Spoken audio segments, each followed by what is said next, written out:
All right, welcome to my wood shop. I haven't been in my wood shop really making anything because I was taking time off. I want to announce that I have had my 1 year of sobriety, and I'm very happy. My wife encouraging me to, and very lovingly telling me, I don't think you know that you're having an issue, and so I stopped. So really thankful. Anybody who is in AA out there, you'll know what I'm talking about. I'm talking to Bill. So at any rate, welcome to this video. What you see before you is probably what you think it is. It's a radiator cover, and I'm just going to go over how I made it. This will be a real short video, all things considering. So I had the customer take a picture of their current, one of their radiators. They have several of them, covers. So here it is. So then what I did is I put the measurements for this one over top of that. Then I also got a picture of the behind, so on and so forth, like this. And then that's actually the actual radiator. All right, so this one here is made out of plyboard.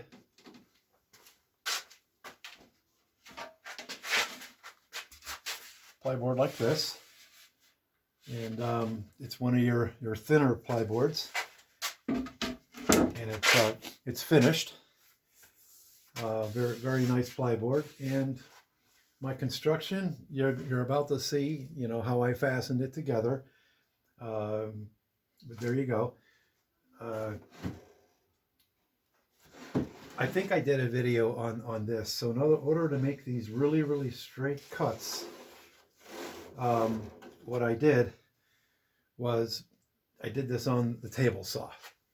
So you basically get your measurements set, and then you lift your blade up into the wood after you've done your measuring, and you basically rip across, and you leave enough space, and then you finish it off here with a jigsaw.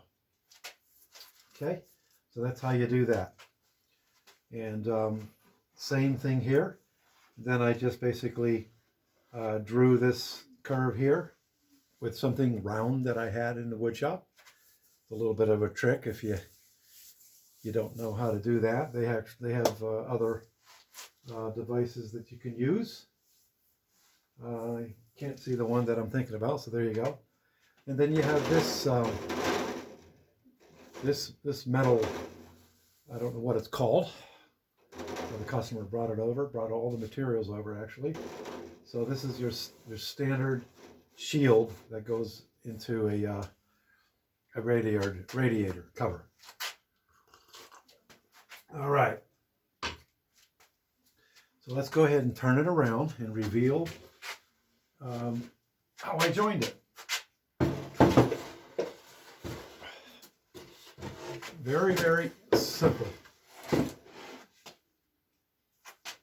So essentially I use brads at the top for the side pieces in the top, and then just pieces of wood that I ripped, and then screws that are, I don't have them over in this area, but basically the screws that are not threaded all the ways.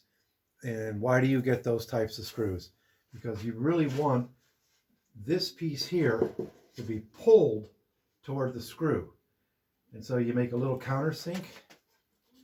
I can show you this one here. Make a little countersink, and then you put the screw in. I have washers in here because these are 1 1/4, and I didn't want to go all the way through to the other side. So this is going to assure that's not going to happen.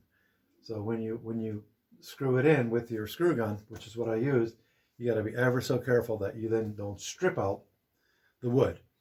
So that's that's that. And this here, I attached this with a staple gun. I did a video on the staple gun. It also shoots rivets. It's really, really cool. Oh, here it is. So I'm not sponsored by DeWalt or any of the tools you may see in my shop, but this was a no-brainer. I did get the non-battery operated one because they simply didn't have at the time a battery operated, and I did some reviews on this DeWalt, and it just is a wonderful tool. Also UL listed. So, and it shoots a variety of different fasteners. So there you go. So that's how I attach this. And when I screwed these in, I used wood glue. So there's no way that's going to be letting go. Not in our lifetime. So there you go. Let me take you off the camera mount. By the way, I made this many, many years ago. Very cool little unit that'll hold my camera in place. So, all right. So you can hopefully see a little bit better the joinery. Very, very simple joinery.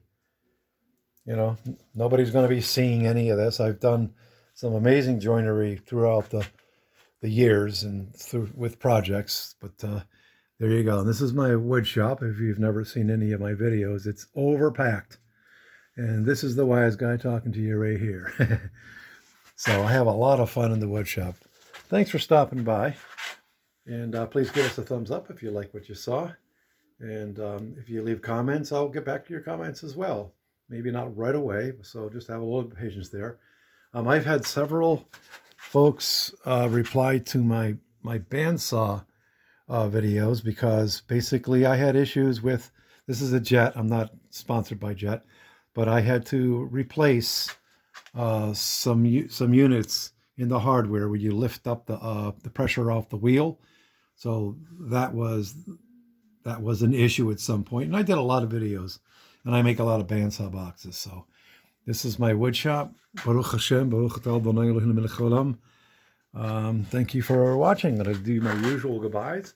I was a missionary living in Israel and in Hong Kong, China. So let me do my usual goodbye. Shalom aleichem kol hachavarim sheli b'Eretz Yisrael v'shalom aleichem. Goodbye to all my friends in Israel. That's Hebrew. And peace upon you. Masalami. That's Arabic. Zaijian. That's Mandarin or Taiwanese. Well, goodbye in Totsins. That's Afrikaans. So I learned how to say these things because I traveled, and we had all sorts of folks coming to us to the fellowship I used to be with from 78 to 84. So thanks. Stay safe in the wood shop, and please feel free again to leave me a comment. Give me a thumbs up, and we'll appreciate that. And subscribe, please. Thanks.